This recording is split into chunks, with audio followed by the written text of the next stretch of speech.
En tout cas, t'es actif parce que là, tu essayes plusieurs choses. Il faut y aller, quoi. Il ne fera pas toutes les portes. C'est bien, Zakaria.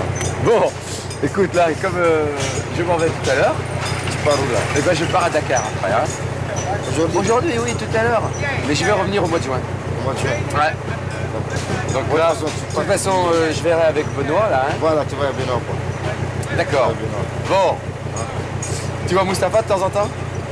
Mustapha, ça fait un bon moment. Avant, on se voyait quand même temps. Maintenant, ça fait...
Tu es allé en France en 88 Oui. et tu as eu le statut de réfugié politique. Oui. Tu avais quel âge à cette époque? À l'époque, j'avais 33 ans. Et pourquoi tu as fait ça? Pourquoi tu es allé en France Je suis allé en France parce que j'étais dans le chômage pendant 5 ans au Mali. J'avais le CAP être comptable, le CAP être employé de banque. Donc 5 ans durant à Bamako, j'ai cherché du boulot par-ci par-là. Finalement, je n'ai pas pu trouver de boulot. Raison pour laquelle je suis parti en France. Bon, dans ces 2 ans et 8 mois quand même, j'ai toujours travaillé dans des sociétés de nettoyage. Et quand le dossier a été rejeté maintenant, bon, j'étais obligé d'arrêter le boulot. Bon, bien avant, depuis que je suis arrivé en France, je me suis toujours dit que bon, ça ne me convient pas tellement de rester là-bas. Donc il faut chercher un projet. Et sur ce, je pourrais retourner dans mon pays pour pouvoir faire quelque chose. Donc j'ai toujours causé ça avec des amis. Et surtout avec Zach, au départ que je disais ça.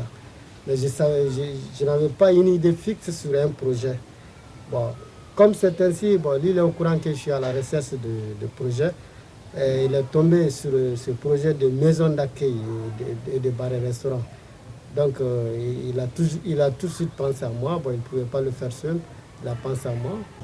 Et toi, Zakaria, comment ça s'est passé? Bon, moi, mon nom, c'est Baptiste Zakaria. Donc, je suis né le 12 3e mois 69 à Bamako. Donc, je suis parti en France le 25 septembre 1988. Dès que je suis arrivé en France, j'ai demandé l'asile politique comme Mamadou aussi. J'ai demandé l'asile politique parce que en réalité, c'était le seul papier qu'on pouvait avoir.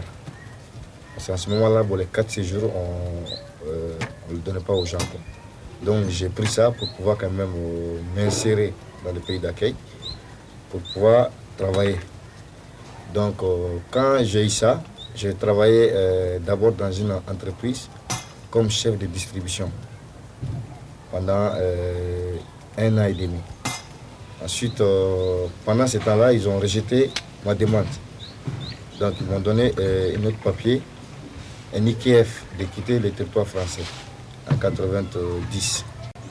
Donc pendant cette année-là, je n'ai pas voulu quitter, je suis resté Jusqu'à en 92, je suis venu en formation avec le GRDR pour être animateur de développement. Bon, durant cette formation-là, l'idée m'est venue de réaliser un projet dans mon pays d'origine. Quand Jean-Luc Couture, du GRDR, venait en Afrique, je lui avais demandé que dès qu'il arrive, qu'il puisse voir au niveau des CAI quels sont les projets individuels quand même qui sont viables. C'est à la suite de ça que Jean-Luc m'a conseillé que vraiment au niveau d'accueil, vraiment CAI, il y a vraiment une forte demande.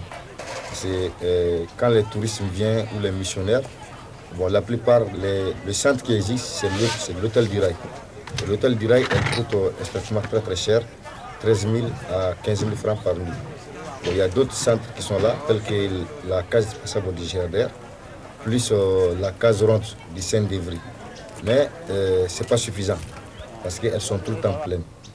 Donc lui, il m'a conseillé que si vraiment je vais mener un projet individuel, de faire un centre d'accueil avec bar-restaurant.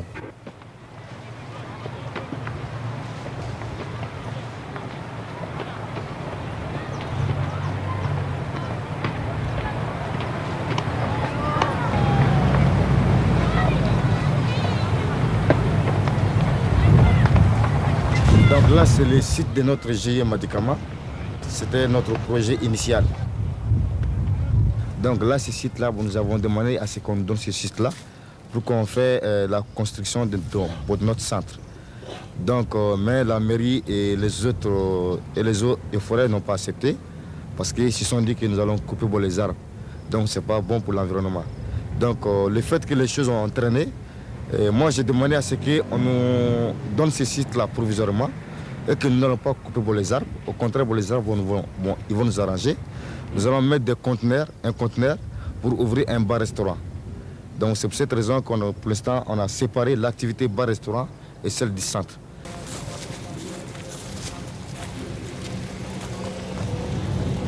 Oui, c'est un lieu très idéal. Au bord du fleuve.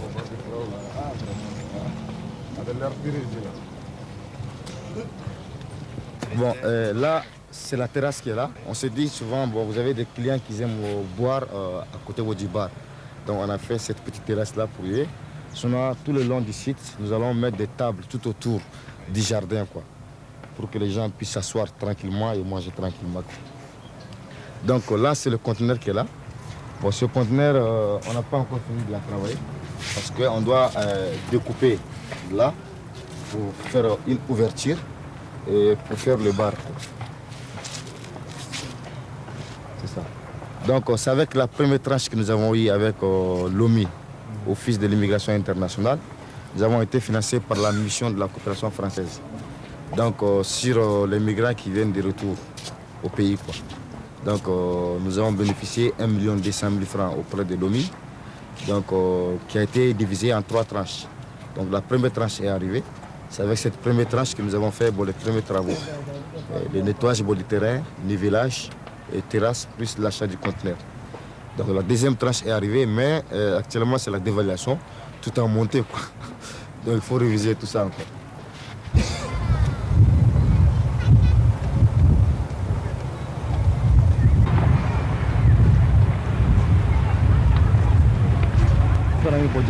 Vous avez quelques clients qui ont demandé à ce que ce soit un peu plus caché. Parce qu'ils pensent que avec les grillages, les gens qui passent à côté voient les gens en train de manger et boire de l'alcool, quoi. Donc nous on a fait comprendre aux gens dans la quête qu'effectivement nous, on ne fera pas de la vente d'alcool. Parce que nous avons visé nos clients. Parce qu'à Cas ici, les gens ils aiment beaucoup les choses louches, quoi. Ils aiment se cacher. Alors nous on veut avoir affaire aux gens qui ne veulent pas se cacher. Nous, on veut que ces lieux puissent servir aux gens pour venir se reposer et boire un coup et manger, quoi. Donc c'est pour cette raison qu'on n'a pas essayé de vraiment mettre des choses pour vraiment cacher. Par contre, derrière là-bas, on a mis quelques crintis pour vraiment cacher un peu le derrière du conteneur, quoi. Voilà. On se dit, il faut changer la mentalité des Caïsiens, quoi. La date d'ouverture prévue maintenant, selon le programme, selon les calendriers que nous avons fait, ce serait pour fin avril. Donc là, la deuxième tranche du financement est arrivée. nous allons essayer d'entamer les travaux bientôt, quoi. Donc d'ici fin avril, nous comptons démarrer l'activité bar-restaurant. Donc nous avons dit qu'il serait intéressant qu'on mette quelques tables et chaises là. Et puis, parce que les touristes surtout, ils aiment boire auprès du fleuve.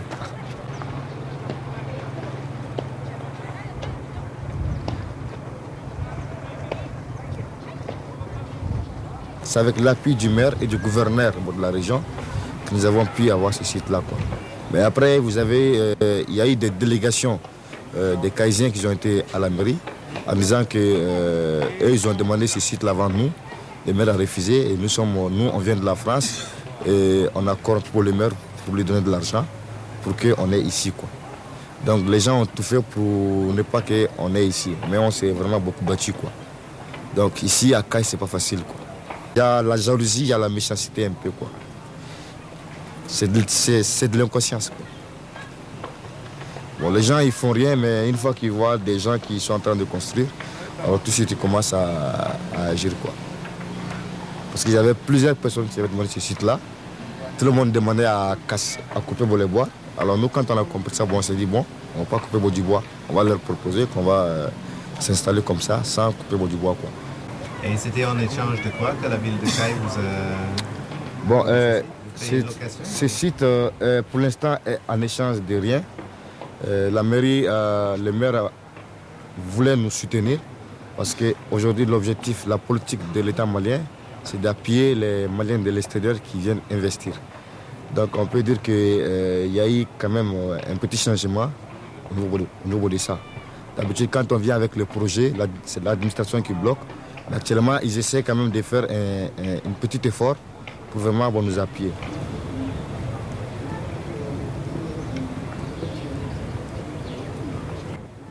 Là, comme Mamadou Bo l'a dit, j'ai tout le temps discuté avec lui.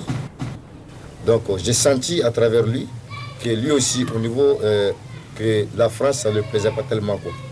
J'ai senti qu'il avait l'ambition de toujours mener un projet de retour.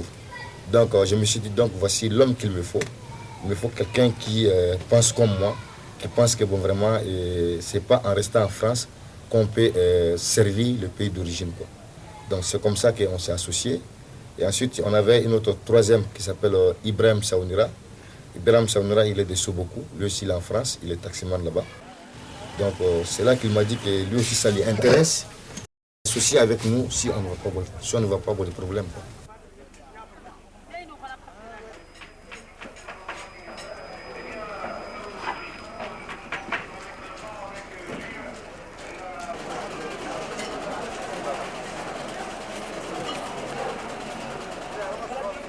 Moi, je suis arrivé depuis le 3 août. Pourquoi je suis venu le 3 août? Parce qu'au cours du projet, ma demande a été rejetée. Donc, on a monté un document d'avant-projet avec l'appui du GRDR toujours, au niveau de Paris. Mais nous avons constaté qu'il faut être sur le terrain. Il y a certaines questions qu'on ne pouvait pas développer si on n'était pas sur le terrain. Parce qu'on avait envoyé des courriers, étant en France, à des amis ici pour qu'ils puissent mener des enquêtes pour nous.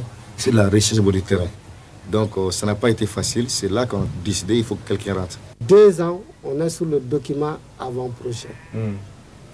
2 ans sur le document avant-projet parce que bon, il fallait faire des enquêtes en France que moi j'ai réalisées là-bas. Bon, j'ai les résultats. Et sur le terrain, il fallait faire des enquêtes au niveau administratif, au niveau des populations, au niveau des associations, rencontrer tous les responsables des associations, rencontrer les gens par-ci, par-là. Est-ce qu'ils vont venir à la maison d'accueil? Ils ne vont pas venir? Quel avantage ils voient pour la maison d'accueil, tout ça là. Donc ça nous a demandé vraiment beaucoup de temps et de peine. Dieu merci quand même, nous sommes parvenus à réaliser toutes ces enquêtes. Bon, disons, si on n'est pas arrivé à réaliser toutes les enquêtes quand même, bon, le minimum, on est parvenu à le faire. Bon, puisque la théorie en France et la pratique sur le terrain ici, c'est très différent. Puisque là, on s'est bien rendu compte quand on était chez moi. La rencontre se faisait dans ma chambre. Donc, tout était facile. C'était de l'eau à boire. Mais vraiment, c'est le contraire qui se déroule sur le terrain ici. C'est le contraire. Donc on se dit que là, vraiment, sur le papier, c'est zéro. Des fois, on arrive et on dit que le papier, on n'a rien à foutre, il faut déposer ça, passer à l'action sur le terrain.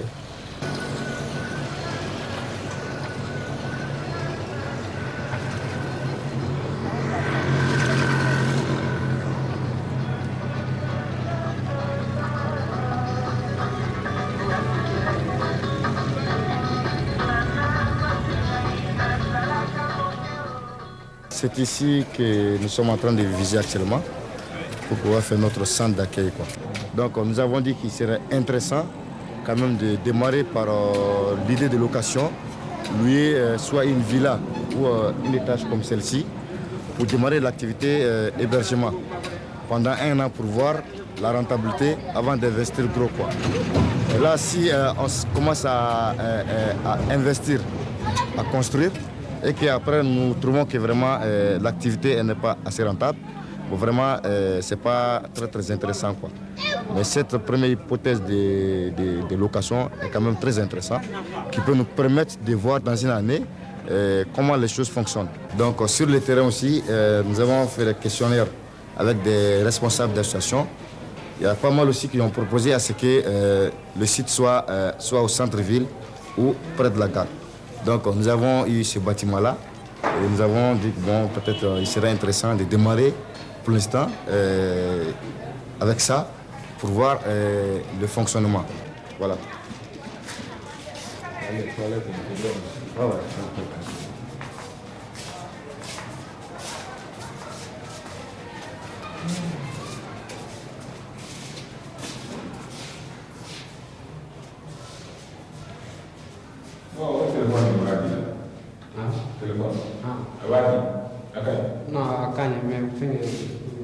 Donc là, c'est le salon qui est là. C'est ce salon que nous allons aménager pour en faire la salle de réunion et de formation.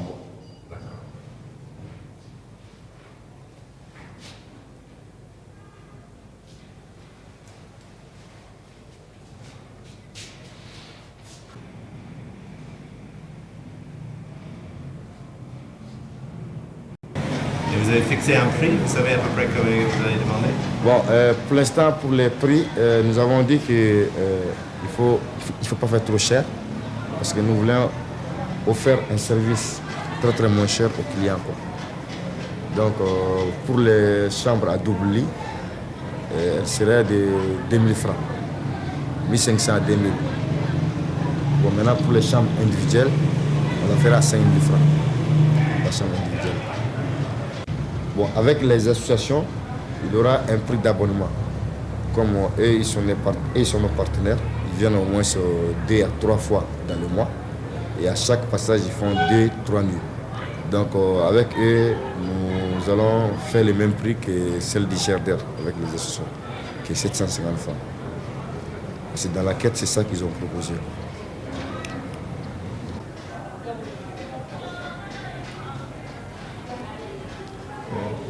Et ici, vous pensez ouvrir quand? Hein? Ici, tu vas ouvrir quand?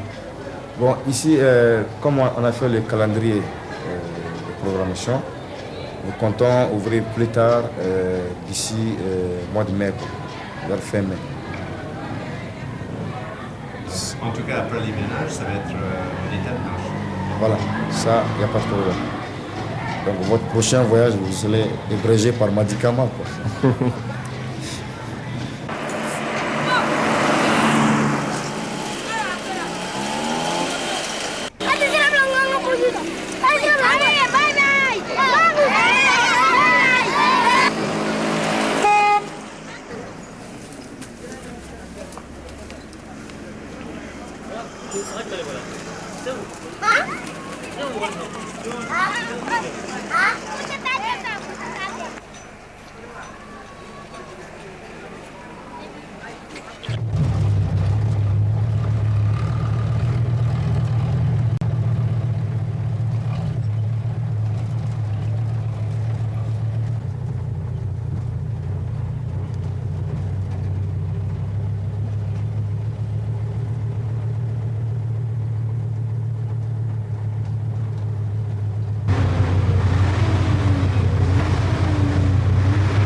quand moi je suis arrivé, les choses ont été très lentes au niveau des démarches avec les financières, quoi.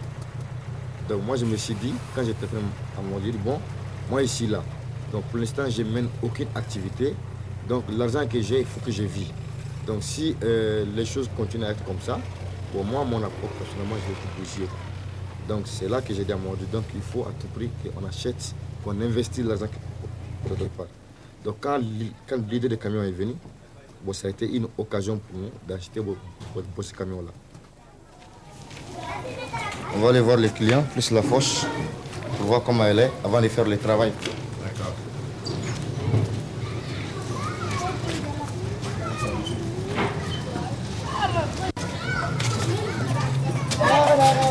Semua aku dah bilang. Abang.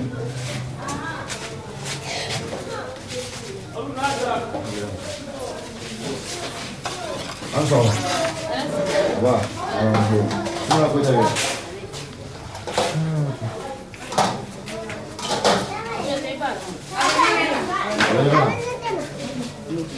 Aduh, ini belakangan akan sutra boko. Sutra lagi. Yeah. Oui, on est endetté pour ce camion. Parce que le Toubab qui a acheté ça, il devait de l'argent à la banque of Africa. Donc il n'a pas respecté le délai. La banque, voilà, la banque a fait un saisie conservatoire. Donc les toilettes africaines sont comme ça. À chaque fois, il faut vérifier pour voir si elles n'ont pas éboulé, quoi. Parce que souvent, nous avons des difficultés pour aspirer. Donc il faut à chaque fois voir si elle n'est pas éboulée. Voilà. Alors quand c'est comme ça, là ça me dit, ça veut dire qu'on peut faire le travail, quoi.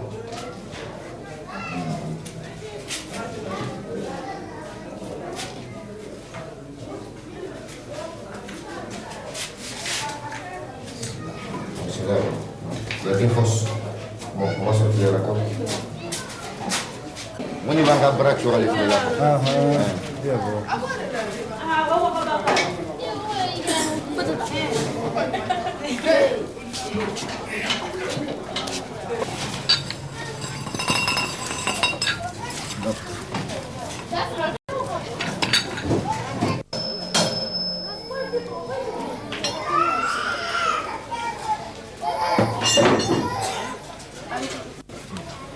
Donc le travail demande, nous avons un opérateur plus un chauffeur.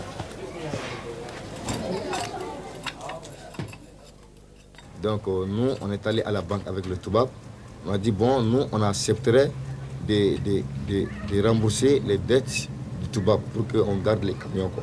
Oui. Donc avec la banque, on a négocié. Le Toubab dit que lui, il vend les camions à 4 250 000. Donc, là, donc le principe qu'on a mis avec la banque, c'était qu'on avance 1 million de francs CFA tout de suite pour qu'on rentre dans leurs conditions d'emprunt. Et le reste de l'argent maintenant, 2 250 000, on les paye par échelonnement sur 6 mois. Donc ce qui correspond à une somme de 370 000 francs CFA qu'on doit verser tous les mois. Vous allez pouvoir le faire, ça?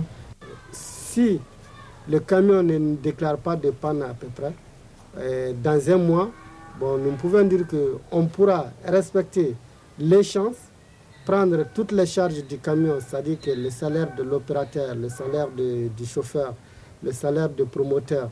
Bon, il y a d'autres charges qui sont là sur le camion, c'est-à-dire que le bar et restaurant aussi, les charges du bar et restaurant sont au niveau du camion. Et le prix du gasoil pour le travail, l'huile qui est là, c'est toutes les charges que nous avons actuellement, c'est le seul camion qui est là à couvrir ça. Donc nous, on peut se réjouir, dire que ça n'aurait pas été ce camion que nous possédons aujourd'hui, on allait être, disons qu'on allait être dispersé en quelque sorte. Qui met d'abord le véhicule en route, et ensuite vous avez les différents boutons qui sont là. Alors cette machine-là, pour la mettre en route, il faut tirer sur ce bouton-là. Et ensuite, la machine est partie. Il va falloir qu'il accélère plus fort pour qu'on puisse mettre l'action en route pour faire de la vidange.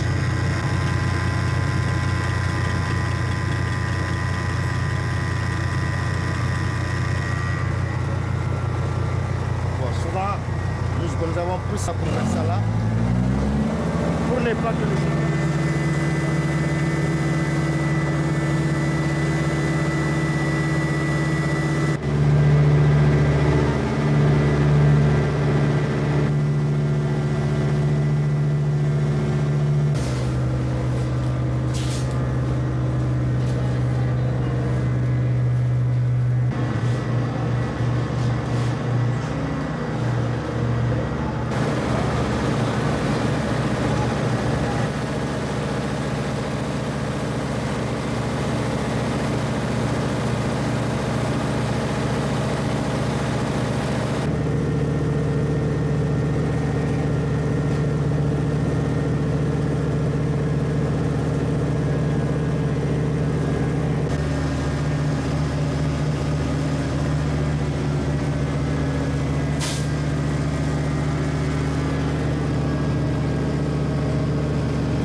Une fois que a qui on arrête là.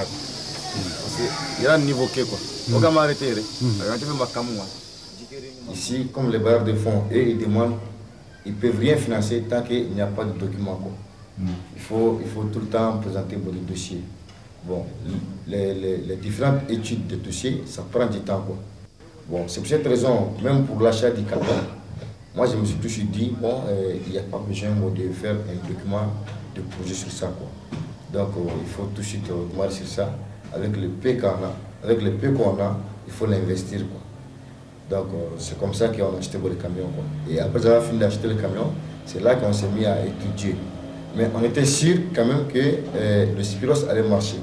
Parce qu'il y avait un besoin de la population. Quoi. C'est du boulot, hein?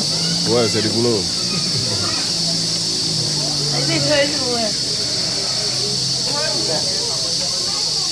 Une fois que nous avons fait la vidange, nous allons la déverser sur les champs des paysans.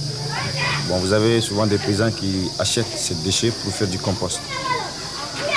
Et nous-mêmes, nous avons un centre de tri où nous avons fait un grand trou. Et quand on tire les déchets, nous allons la déverser là-dedans, mélanger avec du paille et reste là-dedans pendant 6 à 7, 8 mois. Et après, on transforme ça comme du compost et on vend ça aux paysans. Voilà où nous allons partir.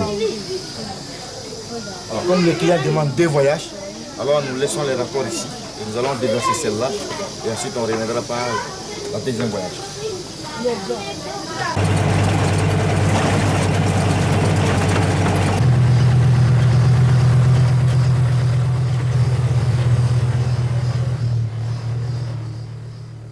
Quand je dis que sur le papier, en France, c'est très différent d'ici. Bon, le temps de réinsertion, bon, sur le plan et surtout social.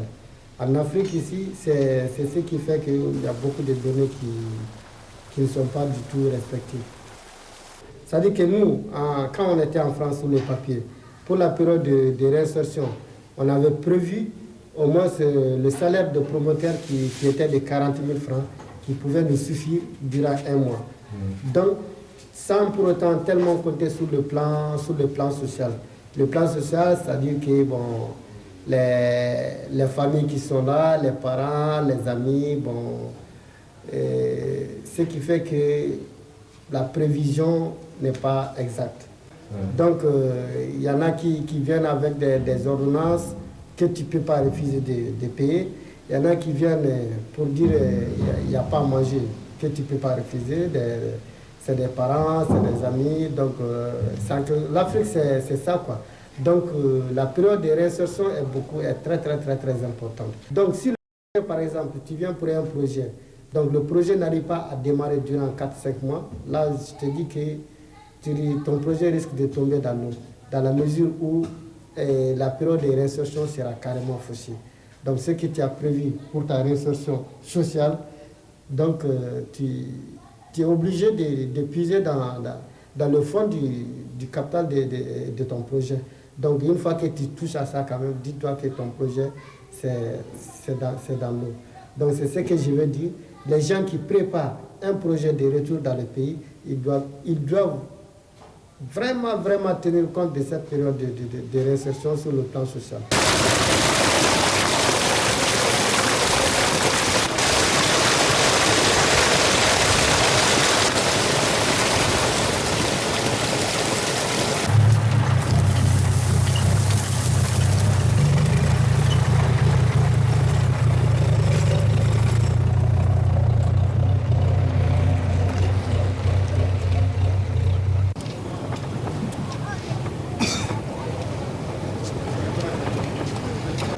Une fois qu'il n'y a pas de suivi, vraiment, c'est foutu.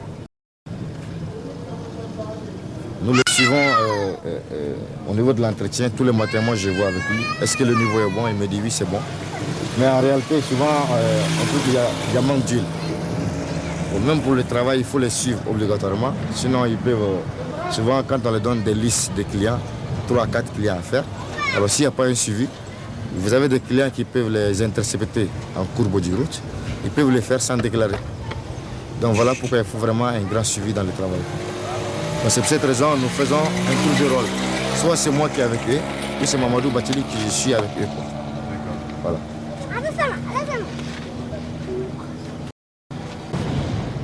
Le nom du GIE, c'est Madikama.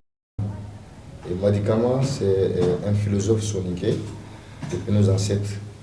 Donc nous avons dit qu'il serait intéressant qu'on commence à faire connaître nos gens. Parce que partout quand tu passes dans la ville, tu vois Bill Clinton sur le t-shirt, Michael Jackson, tous ces gens-là sont connus à travers le monde entier. Mais nous avons nos gens qui sont là, tels que Madikama, qui ne sont pas connus. Donc nous avons décidé de baptiser ce projet-là au nom de Madikama pour les faire connaître. C'est quelqu'un qui était vraiment démocrate, qui était vraiment ouvert à tout le monde. Et c'est le nom qui plaît à tout le monde. Partout maintenant, on nous dit Madikama. C'est beau à prononcer et puis voilà quoi. On commence à être reconnu depuis qu'on a mis sur le camion Spiros Madikama. Parfois, quand maintenant, on est connu. Mais pour que nous soyons plus connus, il faut qu'on arrive à avoir la maison d'accueil. Ça maintenant, c'est au niveau de la France maintenant qu'on sera beaucoup plus connu là-bas. Et on est prêt quand même à accueillir les compatriotes, à les aider, à leur donner des directives en ce qui concerne leurs projets. Ça, on est prêt à le faire. D'ailleurs, c'est l'enquête que moi j'ai menée à Paris à leur côté. Ça a été vraiment positif. Disons, tout à Paris, c'est sur papier, c'est positif. Sur le terrain, ça c'est autre chose, on verra.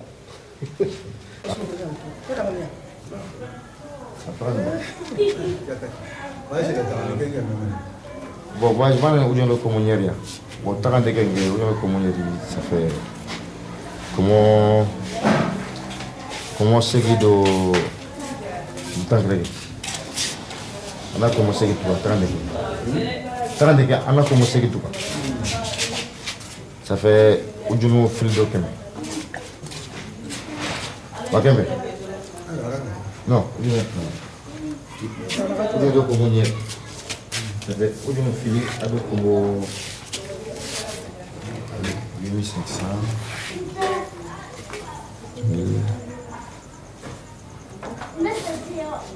Aujourd'hui fil de comme grec. Bon, on va attendre là. Regardez, on a dit 30 ans avec. On va mettre ce qui fait du coup. Ah?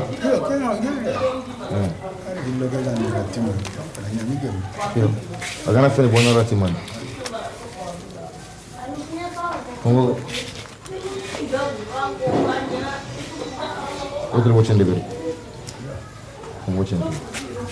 On va faire la main.